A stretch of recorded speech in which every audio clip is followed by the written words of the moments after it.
Pobre y apellidos. Jose Rizal Mercado E. Alonso. Alam kong marami sa inyo natatakot. Ngunit matakot rin kayo para sa inyong mga pamilya. Isa akong manunulat. Kalabang kong lahat, pati ang sarili ko. Huwag na natin hintayin na patayin nila ang ating mga anak. Abusuin ang ating mga babae at kamkamin ang ating mga bukid at taniman. At lalo na tanggalan ang ating pagkatao at dignidad bago tayo lumaban.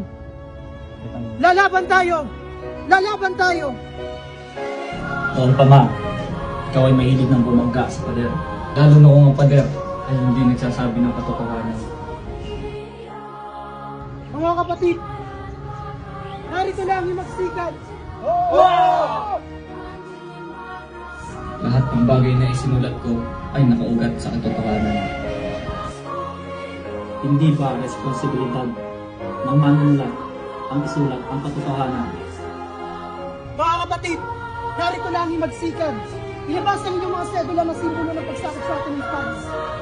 Ngayon, punitin ang sedula! Punitin!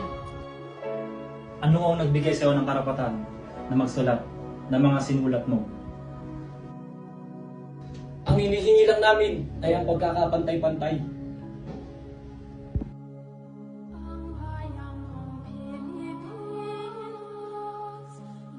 Mga kababayan ko, tatahimik na lang ba tayo? Hindi! Handa ba kayong lumaban? Oo! Mabuhay ang Pilipinas! Mabuhay! Mabuhay ang Katipunan! Mabuhay! Mabuhay si Dr. Jose Rizal! Mabuhay! Kom sumatom S. Abunte! Fuego!